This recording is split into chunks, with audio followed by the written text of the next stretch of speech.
à tous. La garde du palais du gouverneur de Salta pour accueillir le Grand Raid cette semaine.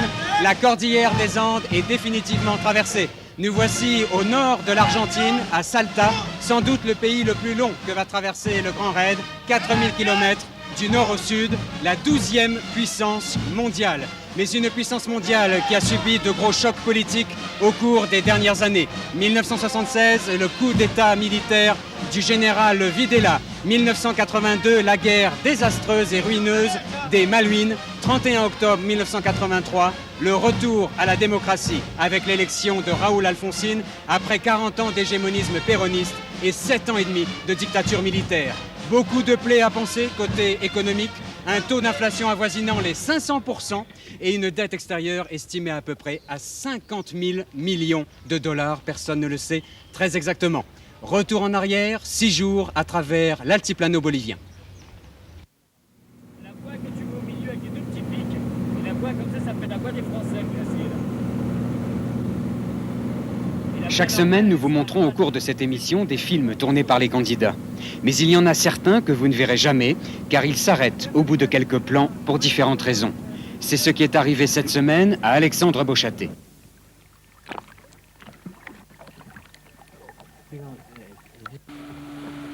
L'équipe pourtant s'apprête à remonter le Tuichi pour pénétrer au cœur de la jungle.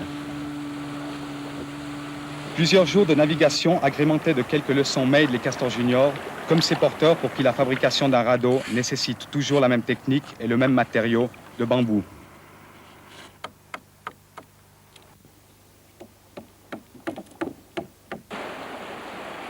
Ici, pas de ligne ni d'appât, le piège à poisson, c'est bien plus simple et efficace.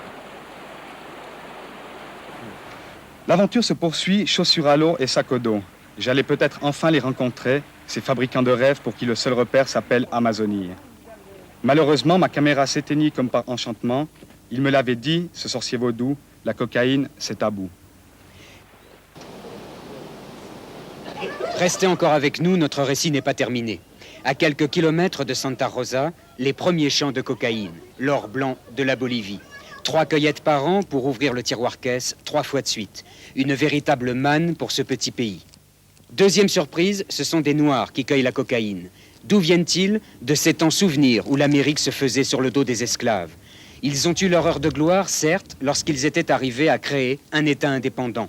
Mais le rêve s'est perdu dans les coins les plus reculés des Andes, sur les terres les plus dures. Ce n'est pas tout. Notre troisième surprise, apprendre qu'autour de ces champs de cocaïne, un moustique appelé le phlébotum dispensait généreusement la leishmaniose, une des 6 maladies prioritaires reconnues par l'Organisation mondiale de la santé. Pour Philippe Desjeux, un médecin français que nous avons rencontré, ce sont des journées entières passées dans les Andes avec un seul but, essayer de sauver les victimes de ce fléau. Coroico, à 90 km de La Paz. Le docteur fait partie de la famille maintenant. Le village l'attend tous les jours et s'est refermé lentement sur ces visages atteints par la maladie. Une seule piqûre de moustique et 3 semaines plus tard, apparaissent des trous et des malformations.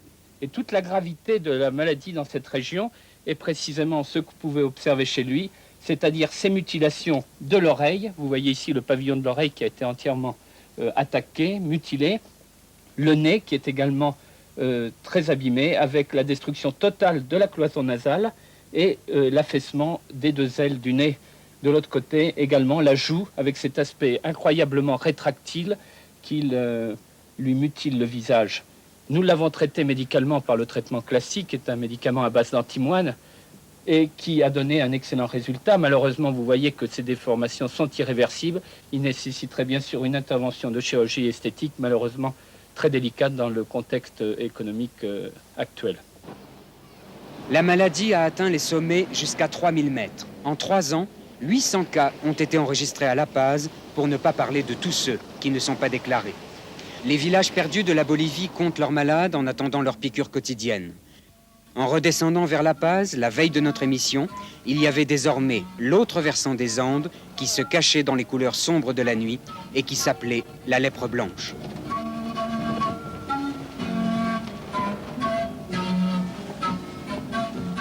Dimanche, nous terminons l'enregistrement de l'émission sur les hauteurs de La Paz. Très vite, il faut ranger le matériel et échanger quelques informations avec Paris. Envoi des cassettes par avion, numéro de vol, itinéraire de la semaine, rendez-vous téléphonique. C'est l'heure des cartes et des évaluations kilomètres, avec en arrière-plan l'obsession de ne pas arriver à temps dans une semaine. Séparation de l'équipe au premier poste de contrôle à la sortie de la ville et confession angoissée des raideurs avant 900 km de piste. Théron, ça va la voiture? Ouais, ça va bien, il n'y a plus de frein, mais ça va. Siciliano, il l'a bien entretenu cette semaine? C'est notre deuxième semaine dans l'altiplano à 4000 mètres d'altitude. Les voitures ont été mises à rude épreuve, les moteurs sont fatigués et manquent d'oxygène. Nous savons qu'elles peuvent lâcher à tout moment. La piste est longue, elle doit nous faire traverser toute la Bolivie, de La Paz à Villazón, à la frontière argentine, soit un total de 900 km. Les habitudes se prennent vite, crevaison sur des pierres coupantes pour la voiture de production, la 35e depuis le départ du Cap. Et puis, dans la série Les raideurs font du bricolage, retenez la leçon numéro 12, si votre moteur a du mal à repartir, par le professeur Théron. Alors, qu'est-ce que tu fais là, Roland? Là, j'essaye de refroidir la pompe à essence parce que c'est le même problème qu'on a eu en Afrique. C'est-à-dire que l'essence s'évapore quand il fait trop chaud. Alors tu t'arrêtes 2 minutes et puis tu n'arrives plus à redémarrer. Alors il faut mettre de l'eau froide sur la pompe à essence.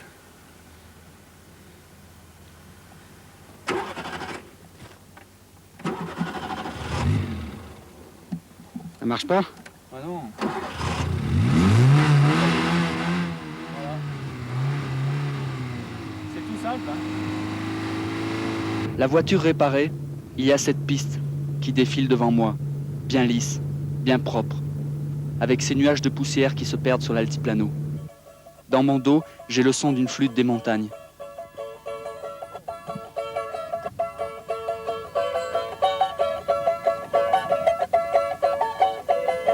Devant moi, le grand plateau qui plonge vers le sud, vers l'Argentine. Je fonce vers le bout de cette planète, sans oser regarder dans le rétroviseur, et sans savoir vraiment où je vais. Je sais seulement que la lumière d'automne me fait frissonner. Je sais aussi qu'on peut être fasciné et mélancolique. Dans un mois, c'est fini. Les autres pourront-ils comprendre?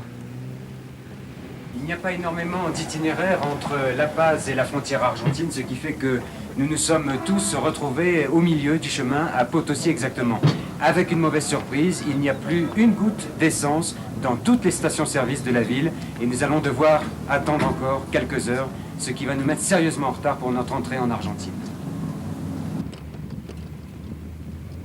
Encore 400 km de piste, univers de pierre et de sable, de la poussière, toujours de la poussière, dans les yeux, dans la bouche, dans les cheveux. Non, la poussière!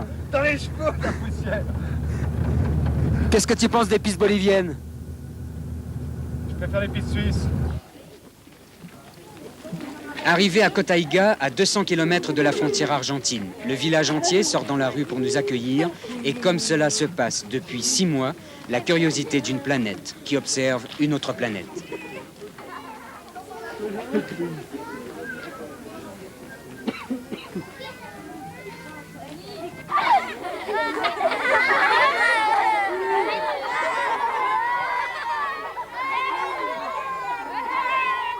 Le raid va vite, mais il se nourrit de ces secondes où nos yeux se croisent au-delà des mots. Le malaise fait place à un moment précieux où les frontières s'estompent. C'est à chaque fois un petit miracle dont nous vous offrons quelques images en gardant d'invisibles souvenirs. Enfin, notre entrée en Argentine, là comme ailleurs, les caméras dérangent. Des formalités assez rapides, et puis l'incroyable spectacle de tous ces Boliviens partis chercher en Argentine ce qu'ils ne trouvent pas chez eux. Des centaines d'hommes et de femmes séparés en 2 files et qui vivent du commerce quotidien, de l'achat-revente. Voilà, nous avons traversé les Andes, j'allais oublier le plus important, les Malouines sont argentines.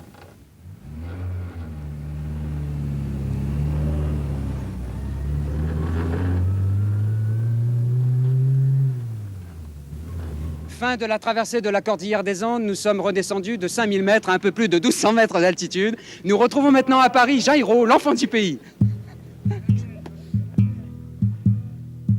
Indio vaya viniendo de la cangalle, que tilipi abre espera, cahuazú chararay, guaycuru ta pena ya chirane sabuku wakara wakara pinesta wakara wakara pinesta wakara wakara pinesta wakara wakara pinesta todo dueño como antes del bagre y la miel cazador de la charata la onza el tatu toba rey de Yarara guasupuyo guara el guaramba es mío otra vez otra vez otra vez otra vez otra vez otra vez otra vez otra vez otra vez otra vez otra vez otra vez. Et oui, Jairo est notre grand témoin de cette semaine. Merci de nous avoir réservé l'exclusivité de cette chanson traditionnelle. Jairo, c'est une chanson dans laquelle j'ai reconnu de l'espagnol, au trabès, mais le reste, je n'ai pas compris. C'est donc de l'indien. Voilà, c'est une chanson où on mélange le langage indien des Toba avec l'espagnol, quelques mots d'espagnol. Le langage Toba, c'est un langage très très primitif qui était répandu dans le nord d'Argentine. Et vous, avez-vous du sang indien dans les veines? Oui, un 25% à peu près. De quelle tribu, Si on peut mesurer à quelle ça. tribu vous appartenez? De Ranqueles, au centre du pays. Il y a longtemps que vous êtes revenu en Argentine. Je sais que vous avez eu une petite parenthèse et puis qu'après l'avènement de la démocratie, vous êtes revenu beaucoup plus souvent dans ce pays. Bien sûr, bon, je retrouvais le pays tel que j'aurais aimé le retrouver, c'est-à-dire en pleine liberté et avec le retour de la démocratie. Je peux vous dire que j'ai participé quand même activement à ce retour en faisant partie, si on peut dire, dans la campagne électorale de Raúl Alfonsín, notre actuel président. Et je voudrais dire, puisque Didier disait tout à l'heure, quand il annonçait sur l'Argentine, les dettes externes colossales qu'on a, la guerre désastreuse de Malvines et tout ça, je veux dire que tout ça, c'est la conséquence du régime militaire qu'on a souffert pendant 7 ans. Et bon, maintenant, il faudrait parler quand même du procès qui suivent en ce moment justement les 3 jantes. Oui, et que toutes les télévisions des démocraties sont en train de montrer. Vous êtes aussi un artiste, Jairo. Ouais. Didier se trouve à Salta, qui, je crois, est un des berceaux du folklore argentin. Oui, c'est une des capitales du folklore argentin. C'est là où est né vraiment un mouvement folklorique très très important avec des groupes qui ont commencé à chanter et à danser des danses du nord du pays. C'est là où ils ont né des rythmes tels comme la samba, non pas le samba brésilien, mais la samba en féminin argentine. C'est là où est né aussi plusieurs rythmes folkloriques. Et à partir de ce moment-là, des années 50 à peu près, le folklore s'est répandu vraiment d'une façon internationale, on peut dire. Vous avez beaucoup de succès en Amérique latine et en Argentine même. Didier, d'ailleurs, vous en avez la preuve dans les mains, je crois. Ici aussi, Noël, Jairo fait, comme l'on dit, un tabac partout, des disques, on l'entend dans beaucoup d'endroits, dans les rues, et Oui. Robert Bourgoin s'est transformé en vendeur, en vendeur de disques. Jairo a beaucoup de succès ici, même parmi les raideurs. Qu'est-ce que font Pierre Baillan et Guy Garibaldi? Vous savez, nous avons 2 avant-courriers qui sont maintenant avec nous. Je vous raconte pas à quel point c'est insupportable, ils sont en train de m'attacher les lacets. Alors Robert. Oui, bon, le film qu'on vous présente, c'est un film qui a été tourné à Lima. Le soir, on est arrivé, juste en face de l'endroit où on logeait, il y avait une fête, une grande fête avec des feux d'artifice, et il y avait plein de gens, des centaines de personnes.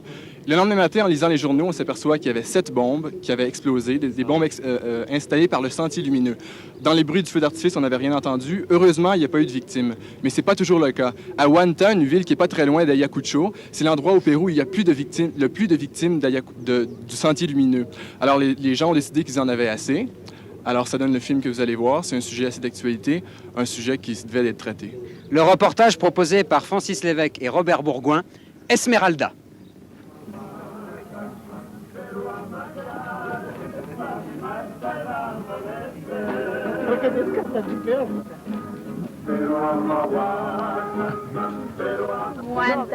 Huanta est un endroit très beau, tout est vert.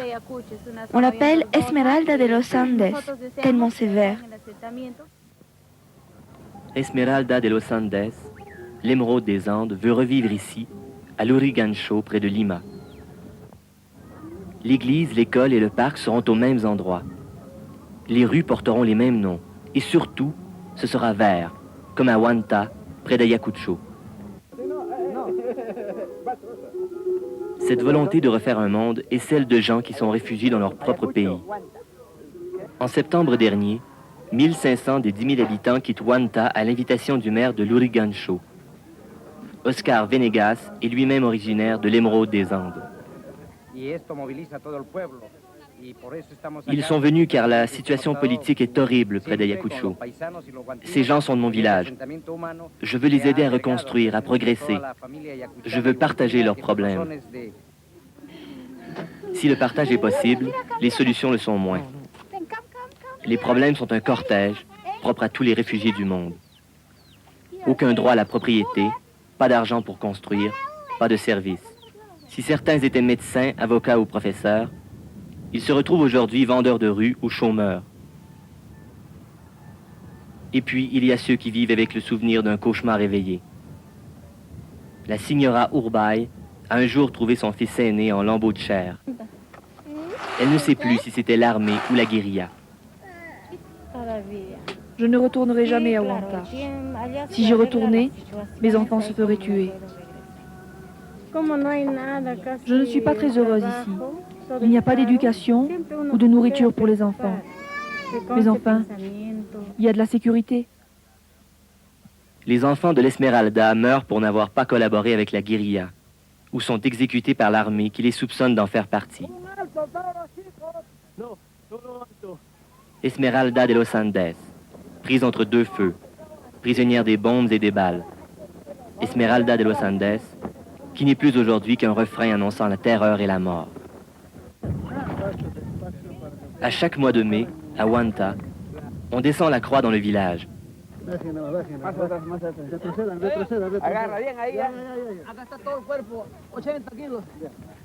Santa María Virgen padeció bajo el poder de Poncio Pilato, fue crucificado, muerto y sepultado, descendió a los infiernos, al tercer día resucitó de entre los muertos, subió a los cielos, está sentado a la diestra de Dios Padre, desde ahí ha de venir a juzgar a los vivos y a los muertos.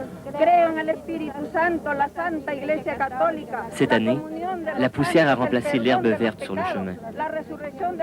Une nouvelle prière s'est ajoutée. Mais il en faudra encore bien d'autres. Une émeraude perdue ne se retrouve pas facilement.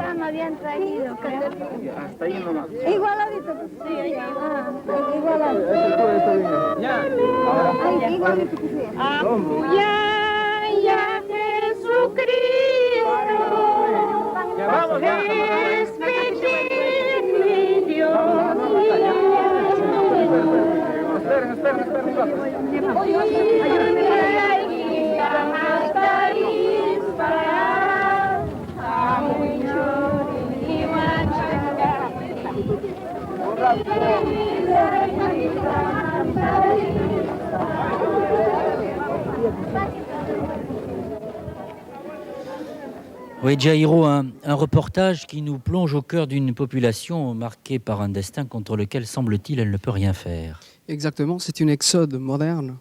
Et en plus, ça représente très très bien la situation de pas mal des pays latino-américains qui, tout en vivant en démocratie, ils souffrent quand même d'un désastre de guerre interne très très sale, parce qu'il faut dire que les méthodes utilisées par Sentier Lumineux sont des plus forts et des plus durs qui existent depuis que la guérilla ou le système de guérilla existe dans l'Amérique latine.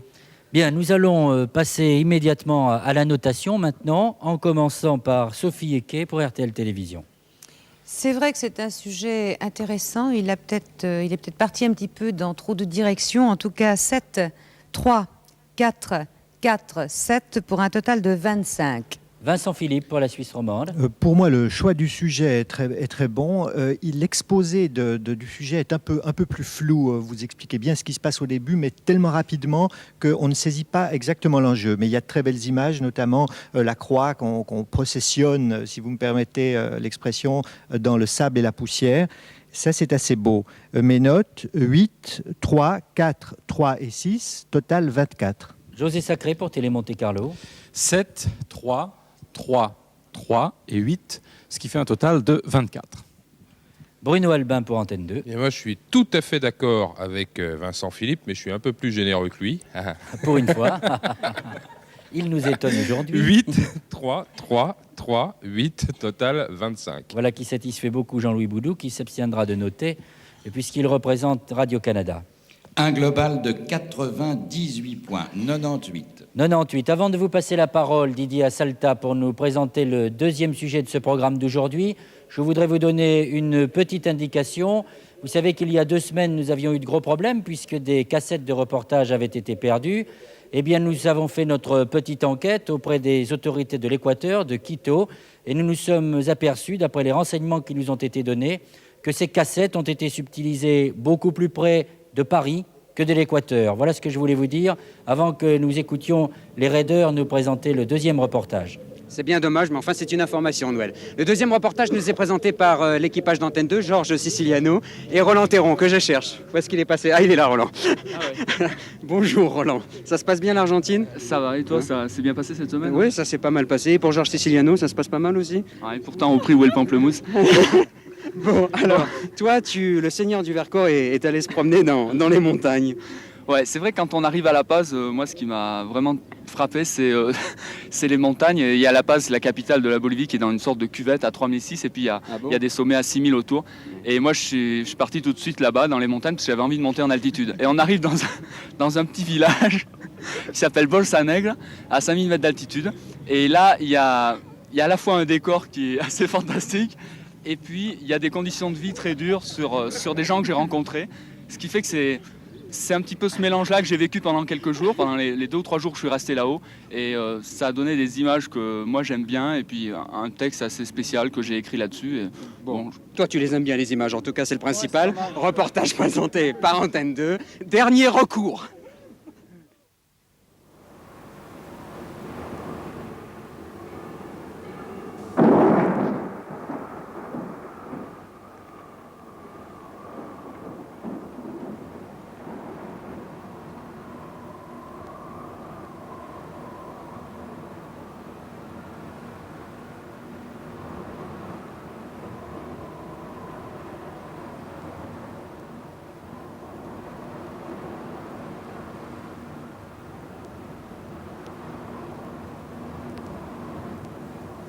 Les paliris sont ces femmes qui fouillent les déchets des mines pour en retirer quelques débris de tungstène. C'est ce qui les fait vivre, à Bolsa Negra, 5000 mètres d'altitude, en face des glaciers de l'Illimani.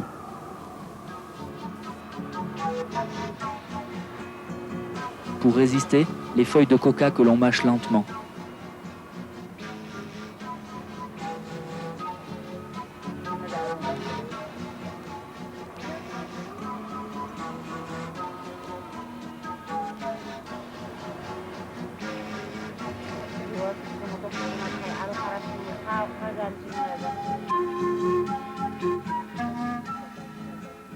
Et cet alcool à 96 degrés, dont on verse quelques gouttes par terre pour se garantir une bonne journée.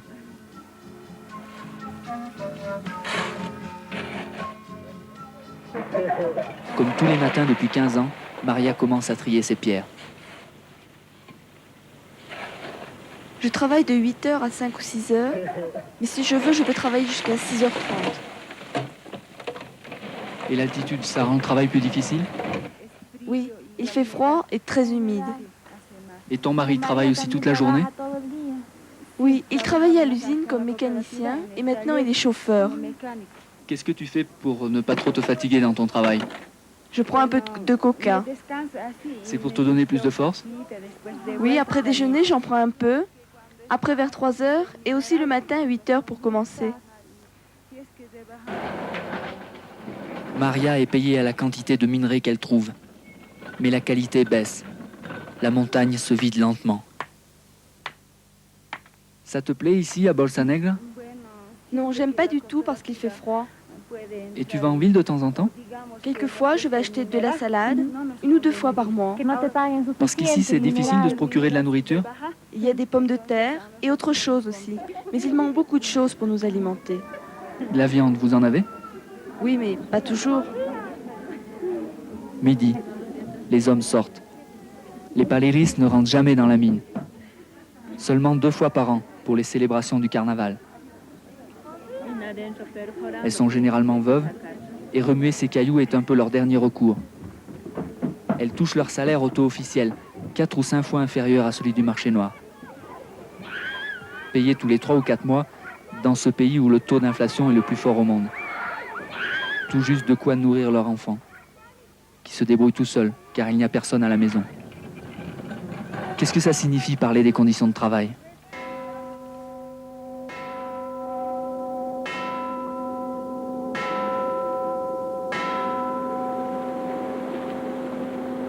« 5 heures, les mineurs descendent.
Oui, un vrai reportage dont bien des journalistes seraient fiers d'être les auteurs, mais je n'influence pas le jury. Vraiment Alors, super. Jairo, vous voulez poser une question justement aux auteurs de ce Oui, justement, à reportage. Georges, je voulais poser la question, est-ce que vous n'avez pas eu trop de mal à communiquer, à contacter avec les Indiens Koya? Parce que normalement, ils sont très timides. Bah, en fait, il y a une certaine appréhension au début, mais ça se passe assez bien parce que, bon, moi j'étais monté là-haut avec quelques paquets de cigarettes et puis on commence à offrir des cigarettes. Ces femmes vous offrent de l'alcool à 96 et puis tout de suite ça détend l'atmosphère. Et non, mais c'est vrai que c'est un peu comme ça que ça se passe et finalement on n'a pas eu de problème, quoi. Même si le premier jour il y a eu une petite coupure, les 2 jours suivants ça s'est très très bien passé. Vous n'avez pas fait de match contre les femmes, là? Non, j'ai... Au foot? Ça aurait pu... Bien, on va vous noter maintenant. Je crois que vous n'allez pas être déçus d'ailleurs. On commence par Sophie Eke pour RTL Télévision. C'est vrai que dans le traditionnel, on aurait peut-être pu tomber sur le côté triste des choses et au travers de vos images, au travers de cette sensibilité extrême que vous avez su traduire, eh bien cette résignation finalement paraît comme quelque chose de tout à fait naturel et devient presque normal et pas triste du tout. Bravo. 7, 4, 5, 5, 9 pour un total de 30. Vincent Philippe pour la Suisse romande. Décidément, l'équipe d'Antenne 2 est en pleine forme ces temps. Il y avait vraiment beaucoup d'émotions, beaucoup d'humanité et je trouve une vraie rencontre avec des femmes et des hommes dans ce sujet. Et puis derrière, la présence de la montagne, à la fois terrifiante, présente, gigantesque. J'ai beaucoup aimé mes notes. 7, 5, 5, 8, un total de 30. José Sacré pour Télé Monte Carlo. C'est vrai que le décor est superbe, mais vous savez bien le filmer, situant tout petit les personnages dans ce décor. Vous savez alterner les gros plans qui sont émouvants et les plans larges. Vous savez aussi alterner les silences, la musique et le commentaire, ce qui donne beaucoup de rythme, même si ce rythme est lent. Je trouve personnellement que c'est un des plus beaux films que vous ayez réalisé jusqu'à présent. Les notes 8, 4, 5, 4 et 10, ce qui fait un total de 31. Bruno Albin gardera ses bras croisés puisqu'il représente Antenne 2 et nous passerons donc à Jean-Louis Boudou pour Radio-Canada. Bon, pour terminer, je dirais qu'il y a 2 choses qui m'ont frappé dans le reportage. D'une part, la qualité dans le regard que vous portez sur cette Bolivienne dans cette journée, un regard plein de sensibilité, plein de poésie.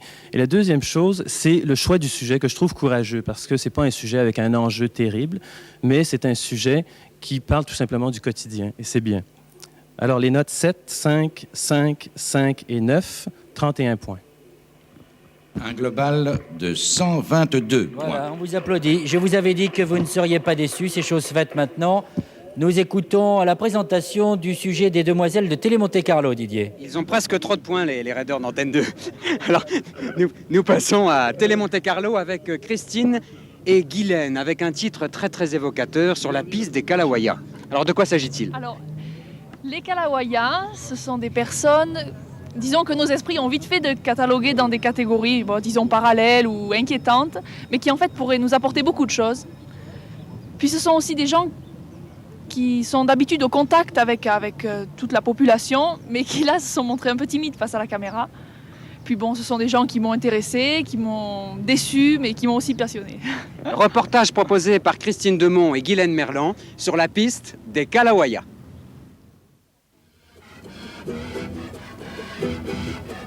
On m'a dit qu'à La Paz, il y avait une rue qui s'appelait la rue aux sorcières. Encore une vieille histoire?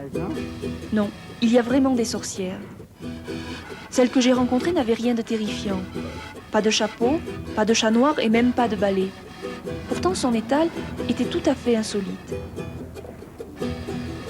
Elle a proposé de me préparer la Pachamama. Pourquoi pas? Herbes odorantes, laine, bonbons, amulettes en sucre et surtout un fœtus de lama qui, frotté avec la graisse de sa mère, est censé apporter la santé.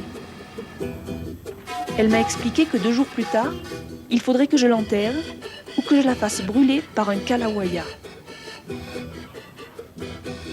Les Kalawaya, ce sont aussi des sorciers. À La Paz, on les trouve dans la rue Sararnaga. Le seul moyen de les reconnaître, c'est le sac à double poche qu'ils portent sur l'épaule. J'en ai d'abord rencontré 3 qui n'ont pas compris ce que je voulais. Puis j'ai rencontré Don Antonio et lui a accepté que je le suive et que je le filme. Les Kalawaya sont en fait à la fois des sorciers et des médecins. Sorciers parce qu'ils soignent les maladies de l'âme et médecins parce qu'ils se transmettent de père en fils depuis le temps des Incas et même avant une très grande connaissance des plantes et de leurs vertus. La pharmacopée végétale qu'ils emploient est l'une des plus importantes du monde. Ils ont la connaissance de plus de 980 plantes, dont 30% ont une action effective au même degré que les remèdes de la médecine officielle. Traditionnellement, l'apprentissage se faisait à la faveur de voyages au Pérou, en Équateur et dans toute l'Amérique du Sud. Aujourd'hui, les Kalawaya, pour ramasser leurs plantes, se contentent de sillonner les chemins de Bolivie, soignant les malades sur leur passage.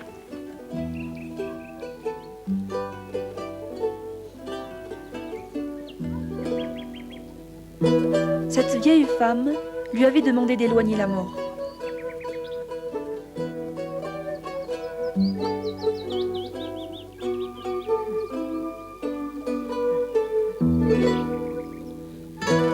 Cet autre a des problèmes ophtalmiques qu'il soigne avec des gouttes de sa composition. Tous les Kalawaya viennent de 7 villages de la même région. À Charaya, il aurait fallu que je paye 10 millions de pesos pour pouvoir filmer les pratiques secrètes de ces sorciers. Avec 1,5 million, j'ai eu droit à la Pachamama traditionnelle. C'est en fait une façon d'attirer sur soi les bonnes augures en nourrissant la Pacha, c'est-à-dire la terre. S'ils demandent autant d'argent, c'est qu'actuellement ils ont des problèmes financiers. Il existe en Bolivie un système de sécurité sociale et comme se faire soigner par un Kalawaya est toujours plus cher, ils ont donc peu de clientèle. D'autre part, leurs connaissances s'appauvrissent, chacun ne connaissant plus que 200 ou 250 plantes. Pour essayer de sauver cette médecine traditionnelle, le docteur Alvarez, fils de Kalawaya et médecin diplômé spécialisé en cardiologie, a ouvert un centre de consultation de médecine traditionnelle où il essaie de promouvoir la médecine par les plantes. Malgré les efforts du docteur Alvarez et des Kalawaya eux-mêmes, qui en venant à ce centre essaient de partager leurs connaissances, cette forme de médecine s'éteint peu à peu. Pour ce qui est de leurs connaissances botaniques, il est évident que cela est regrettable. Et pour ce qui est de la partie sorcellerie de cette tradition, là chacun est libre de son jugement.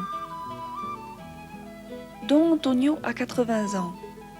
À l'âge de 8 ans, il était parti avec son père pour le canal de Panama, où des équipes entières étaient décimées par la malaria. Il faut dire que les Kalawaya avaient découvert la quinine plus de 400 ans avant nous, en 1532.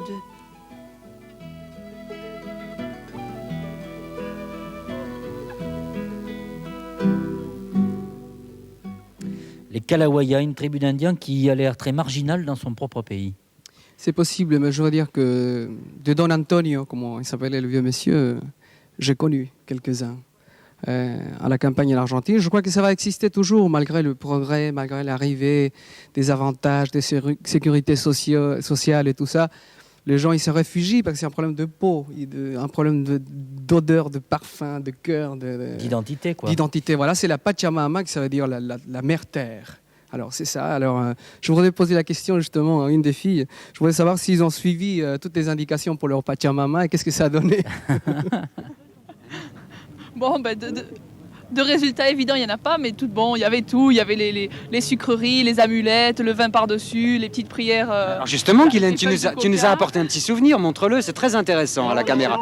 Si, ça sent un peu fort, mais c'est quand même quelque chose qui est particulièrement intéressant à voir. C'est un fœtus de lama. Un fœtus de lama, c'est exceptionnel ça. Ils ont préparé une petite formule magique qu'il faudra que je dise pour que soit ensorcelé celui qui me donnera le moins de points. Voilà. D'accord. Alors nous allons procéder à la notation. Merci pour la transition, Guylaine. Merci beaucoup. Et nous allons commencer par Sophie Eke pour RTL Télévision. On est prévenu, on va essayer de trouver un désenvoûteur d'avance. Alors voici vos notes, mesdemoiselles. 7, 3, 4, 4, 7 pour un total de 25. Vincent Philippe pour la Suisse romande. Attention. J'ai apprécié la manière dont le sujet était conduit à partir du petit inventaire de la vendeuse. On élargit surtout le problème de la médecine naturelle. J'ai été frappé aussi par cette fantastique lumière de la montagne à La Paz où l'ombre et la lumière sont les deux violentes. J'imagine que ça a dû vous poser des problèmes de caméra. Mes notes, 8, 4, 5, 4, 8, un total de 29. José Sacré a beaucoup de chance, il est épargné puisqu'il représente Télé Monte Carlo. Ah, Bruno Albin, dangereux, attention. Alors, qu'est-ce que je fais? Je laisse Sophie se faire ensorceler. Allez-y, on va voir. Alors, je donne mes vraies notes. 8, 3, 3, 4, 8, total 26. Désolé Sophie. Jean-Louis Boudou pour Radio-Canada. Moi, je pense que je vais être sauvé parce que j'ai trouvé ça intéressant, ce tour de la sorcellerie. On apprend des choses, il y a beaucoup d'informations. Peut-être une remarque, c'est que l'information est très dense. Alors, on a du mal un peu à respirer, on a une impression d'éparpillement dans le sujet. Les notes 7, 4, 4, 4 et 9, ce qui donne 28, si je compte bien. Oui, c'est bien. Un total. Un global de 108. Un global de 108. Moi, je suis tranquille, mademoiselle, je n'ai pas noté, donc je ne serai pas ensorcelé. Maintenant, nous allons suivre le reportage de RT. Noël, oui. attends une seconde. Bon, je sais que Sophie aime bien Guylaine, aime bien Christine. Alors, comme on l'aime bien aussi, je ne sais pas si je vais dire cette petite prière. En tout cas, je peux vous dire que vous avez de la chance, car nous y sommes tous passés. Hein. Je peux vous dire que ça n'est pas évident du tout. Alors, Serge Gorielli, maintenant pour RTL, va nous présenter... toi, tu n'as pas été ensorcelé, hein, heureusement. Ou pas encore, ou bien j'ai toujours été. Ouais. Alors, tu présentes un reportage au titre, là aussi, assez énigmatique, la planète blanche. Planète blanche, oui. Bon, alors, je voudrais d'abord dire que si nous avons pu faire ce film, c'est grâce à des Français que nous avons rencontrés en Bolivie. Ce genre de Français qui sont en Bolivie depuis 10, 20 ans, parce qu'ils aiment la Bolivie, ils en sont tombés amoureux. Et tout ce qu'ils demandent, c'est de communiquer leur enthousiasme. C'est difficile de ne pas tomber amoureux de la Bolivie, hein. Ouais, enfin, peut-être pour toi. Ouais. Enfin, quoi qu'il en soit, c'est Bertrand, un certain Bertrand Houette, qui nous a présenté à ses amis boliviens, et grâce à qui nous avons pu découvrir cette planète blanche qui, je croyais, n'existait plus. C'est un décor fantastique que vous allez découvrir avec le reportage de Serge Gorielli et Philippe Remakers, la planète blanche.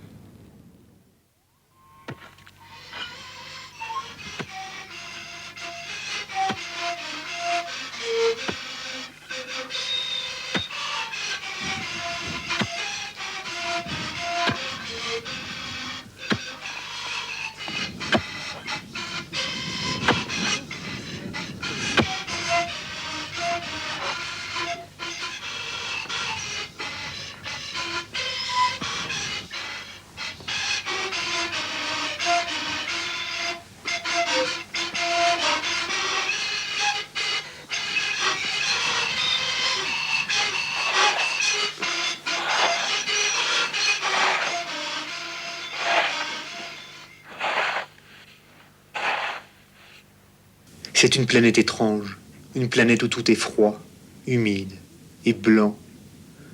C'est le salar, le grand salar de Uyuni.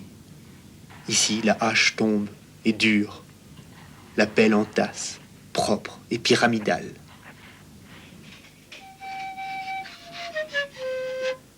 Au salar, il y a Carlos et son frère. Carlos, qui pense encore à Girida, son petit village à lui, où il est né, où il a sa maison et où il ne peut plus rester.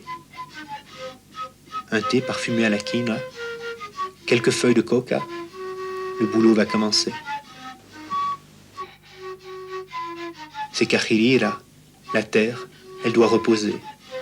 Et puis, pour subsister, il faut bien trimer. Alors, on s'absente pour 2 jours ou 2 mois. Et c'est le sel du salar de Uyuni. Ce sel qui ronge et qui rogne, qui use et ravine. 3700 mètres d'altitude, 15 000 km². Le sel est à profusion, partout.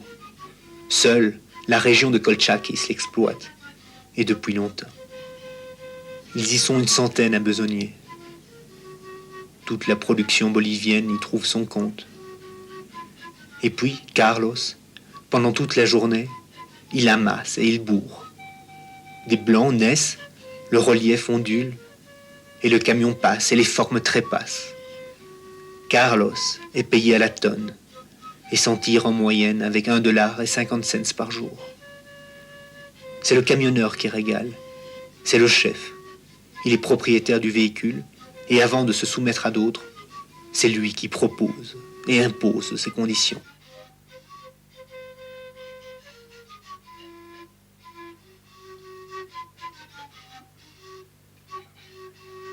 Le sel fin et malléable, ça s'amoncelle. Le sel sec et compact, ça se creuse et ça se casse. À la hache.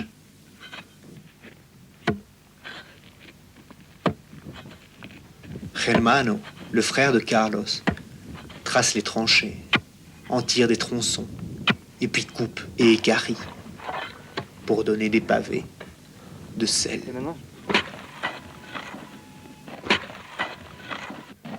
Tâche humaine, sous un soleil de glace et un sel caustique. La santé en souffre terriblement. Aucun habitant de l'Altiplano ne passerait sa vie à travailler dans le désert du Salar. Carlos, il aime rentrer à Chirira, même si Chirira, toujours au bord du Salar, vieillit. Plus que 50 habitants, la plupart âgés, mais Carlos y croit encore.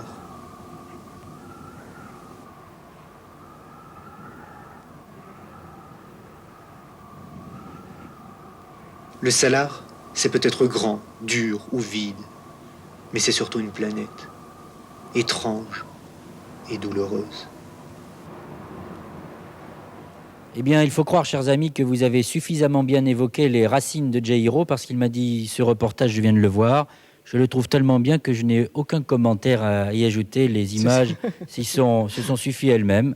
Bravo. On va maintenant écouter la notation et savoir si le jury partage l'opinion de Jairo. Sophie Eke, vous ne notez pas puisque vous représentez RTL Télévision. Alors, c'est au tour de Vincent Philippe pour la Suisse romande. Oui, je suis si impressionné par ces images que je ne sais pas si je peux mettre mon grain de sel. Je dirais tout de même que... Bon, allez, essaye. C'est bon, très bien. Impression donnée, allez-y. Je dirais tout de même que j'étais frappé par la beauté, disons, minérale de ces images. Au point de vue du texte, il est de toute évidence très travaillé. Faites quand même un peu attention, il y a un brin d'affectation. Ne vous regardez peut-être pas trop écrire. Mais continuez comme ça, c'est bien. Merci. Mes notes, 8, 5, 6, 4, 9, un total de 32, c'est une très bonne note. José Sacré pour Télé Monte Carlo. 8, 4, 4, 3, 10, total 29. C'est vrai que c'est une planète étrange, mais ceux qui travaillent sont des hommes, puisque vous avez la bonne idée à la fin de votre sujet de les replacer dans leur environnement, dans leur village. Un petit défaut cependant, peut-être un peu bavard, ce reportage. Ouais, toujours bavard. Bruno Albin pour Antenne 2. Alors, mes notes, 8, 4, 5, 4, 7, un total de 28. Jean-Louis Boudou pour Radio-Canada. Oui, je pense que c'est un très beau sujet, parce qu'une fois qu'on a un sujet, il s'agit de le traiter. Je pense que vous avez la manière de dire, une très belle manière de dire et de voir, et de faire voir les choses. Alors, les notes 8, 5, 5, 5 et 9 pour un total de 32. Et un global de 121 points. Voilà, un global de 121 points. Cela signifie que vous êtes sortis de l'ornière. Nous en sommes très heureux pour vous. et nous étions convaincus que vous arriveriez à nous prouver que vous êtes vraiment dans le groupe de tête de ce grand raid. Merci, vous êtes bien confiant. Didier, maintenant, nous passons au dernier sujet de ce programme d'aujourd'hui. Avant de voir ce dernier reportage, je voudrais vous présenter un des plus jeunes habitants de Salta. C'est un petit bébé qui s'appelle Aaron et qui a 6 mois. Il a l'air... Ce n'est pas la fille de... Guylaine précise qu'il ne s'agit pas de la fille de Georges Siciliano. En tout cas, c'est un petit bébé qui a l'air aussi sage que ma petite fille Fanny. Voilà. Alors, nous enchaînons avec le dernier reportage. Le dernier reportage présenté par Alexandre Beauchâté. Nous avons vu dans le récit étape que tu avais eu cette semaine des problèmes avec ta caméra. C'est un reportage qui était très bien parti, qui ne s'est pas terminé malheureusement. Mais là, tu nous présentes un film complet. Ben oui, malheureusement, je n'ai pas trouvé ni burin, ni marteau, ni pied de biche pour réparer le matériel. Alors, nous nous sommes contentés de vous présenter un film de réserve qui a été tourné au Costa Rica. À savoir qu'il y a des images. Oui, et puis, du son. Qu'il y a des images, certains apprécieront. Qu'il y a un texte. J'aimerais noter à ce propos qu'il y a 5 mots qui ont été empruntés à un vocabulaire utilisé par Ange dans une de leurs chansons. Alors les mauvaises langues diront que c'est gratuit, mais profitez-en parce que c'est rare de nos jours. Reportage signé Alain Margot et Alexandre Beauchâté. Composition.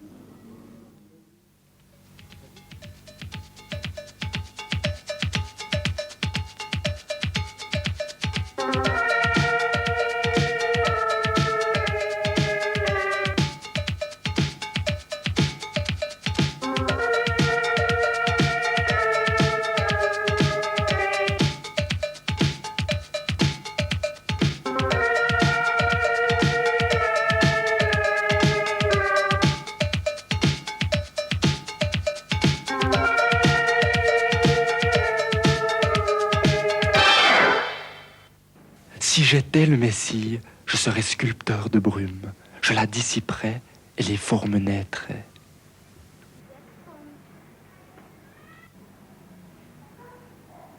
Si j'étais le Messie, je peindrais Arenas en émeraude mythomane et Puntas jouirait.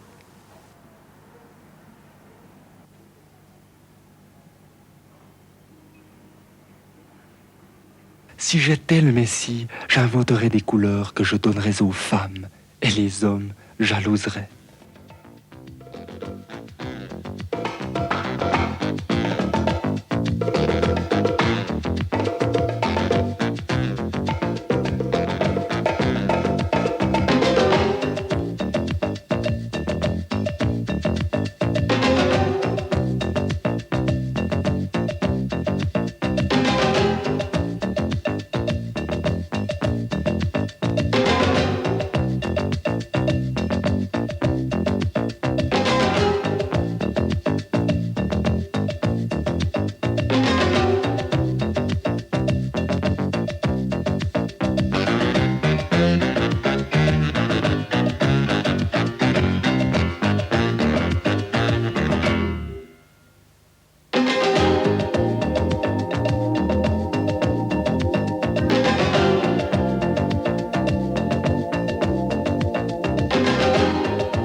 Si j'étais le Messie, j'inonderais les vestales de lumières irréelles qui nous éblouiraient. Et puis moi, le Messie, je focaliserais à en perdre la tête. La cécité me prendrait et je n'y verrais plus rien. Eh bien, vous êtes applaudi par Sophie Eke et par quelques membres du jury, ce qui signifie que votre sujet a plu à certains d'entre nous ici ce soir. C'est en tout cas un bel exercice de style, Jairo. Exactement, c'était super, c'est un super film, très très bien tourné, des couleurs magnifiques. Et je vous dis tout de suite, Alain et Alexandre, on ne parle plus. Le prochain clip, je le fais avec vous. Voilà. Pas de problème. Vous avez trouvé un premier client. Allez, on va vous noter maintenant. Sophie Eke, vous applaudissez. Ça veut donc dire qu'elle va vous donner de bonnes notes. Je crois que si Jacques Séguéla était là aussi, il applaudirait parce que ça pourrait être un film publicitaire, un très beau clip aussi, comme le dit Jairo. J'aime. 5, 3, 5, 5, 11 pour un total de 29. Vincent Philippe ne note pas puisqu'il représente la Suisse romande. Donc, José Sacré pour Télé Monte Carlo. Alors, 6, 3, 5, 3, et 9, total 26. C'est beau, c'est très beau, c'est beau comme un magazine photographique, seulement comme un magazine photographique, comme une revue. On peut le prendre au début, au milieu ou à la fin. Disons que ça manque peut-être un petit peu d'épaisseur. Bruno Albin pour Antenne 2. Moi, je voudrais rappeler que derrière tout ce travail-là, il y a aussi un monteur. Alors, chapeau pour le monteur que malheureusement on ne note pas. Mais il y a son nom à la fin de l'émission sur le générique. Notez-le. 5, 5, 5, 3, 8, 26. Et bravo à nos amis suisses quand même. Jean-Louis Boudou pour Radio-Canada. Oui, c'est toujours très difficile à noter ce genre de film, de reportage dans une émission comme Le Raid. Mais je dirais que c'est agréable à regarder, c'est bien fait. Je dirais aussi que ça a un côté mode. Je pense, non seulement on pense aux vidéoclips, mais on pense aussi à des films de fiction, par exemple à Subway qui vient de sortir. Et le tout, ça donne une note très potable. 6, 4, 5, 3, 9, 27 points. Ce qui va nous faire un global indiqué par Roger Bourgeon maintenant de 108 points. 108 points. Bien, Didier, il nous faut savoir maintenant, il nous faut connaître les points de bonification que vous avez accordés pendant cette étape. Auparavant, Bruno Albin parlait du travail effectué par les monteurs. Il s'agit d'Arnaud Blin et de Bernard Sazia qui font chaque semaine un travail remarquable. Il fallait le préciser car nous sommes beaucoup à travailler sur l'émission. Voilà, les raiders applaudissent, mais quand je vais donner les points de bonification, ils n'applaudiront plus. Voilà, c'est presque fait. Non, cette semaine, rien à signaler pour cette deuxième traversée de l'Altiplano. 25 points pour tout le monde. Figurez-vous qu'ils sont arrivés à l'heure. Et voici, Didier, le classement hebdomadaire. Écoutez-le bien avec tous vos raiders. Premier, Antenne 2, 147 points. Deuxième, RTL, 146 points. Troisième, ex-aequo, TMC et la Suisse romande avec 133 points. Cinquième, Radio-Canada, 123. Le classement général s'établit comme suit. Premier, RTL Télévision. Deuxième, Télé Monte-Carlo. Vincent Philippe me fait remarquer que la Suisse romande revient à la troisième place, suivie à un petit point de Radio-Canada. Cinquième, Antenne 2. Avant de vous repasser la parole, Didier, pour savoir vers quel pays, vers quelle étape vous vous dirigez, je voudrais remercier Jairo d'avoir participé aussi activement à ce grand raid, de nous avoir mieux informés sur tout ce que nous ne connaissions pas à propos de l'Amérique latine. Vous avez des petits cadeaux qui vous attendent, Merci Jairo. beaucoup. Pour moi, c'était un grand plaisir vraiment de participer à cette émission parce que j'étais très étonné des images qu'on a pu voir, des reportages qui sont vraiment extraordinaires. Et puis, il faut dire que moi, j'ai appris des choses aussi sur mon Amérique latine. Par exemple, je ne savais pas qu'il y avait des salines si haut. Bien, c'est le but de l'émission. Vous savez que nous apprenions tous un petit peu sur ce que voient nos raiders. Notre grand témoin de la semaine prochaine s'appelle Luc Miranda. Les téléspectateurs d'Antenne 2 et d'autres pays d'ailleurs le connaissent bien, puisqu'il est l'un des héros du feuilleton Château-Vallon à travers un personnage de journaliste qui s'appelle Travers. Didier, à vous la parole pour savoir où vous vous dirigez maintenant. Guy Garibaldi, qu'est-ce qui se passe? Tu es en pleine auscultation. Ça va là. Ouais. Je crois que je peux te passer le relais là, c'est bon. Vous savez que nos avant-courriers commencent à être fatigués nerveusement et physiquement après 6 mois de raid. Il a un bouton, Didier. Il a un gros bouton là. Non, ça va, j'ai pas de bouton. Si. Alors Guy, nous descendons maintenant sur Buenos Aires. Pourquoi toujours la même question? Oui, Buenos Aires. Oui. Combien de kilomètres? Et les routes dans quel état? 1700 km à peu près. Et les routes en bon état autant que faire se peut. Bon, en tout cas, la piste est terminée maintenant. Pour partie seulement. Alors nous allons partir dès la fin de ce générique pour Buenos Aires, c'est-à-dire que nous allons parcourir la distance de 1600 km à peu près en 36 heures. Et nous espérons vous retrouver donc dans une semaine exactement à partir de la capitale de l'Argentine et avant notre grande descente vers la Terre de Feu. Bonsoir à tous et merci pour votre fidélité.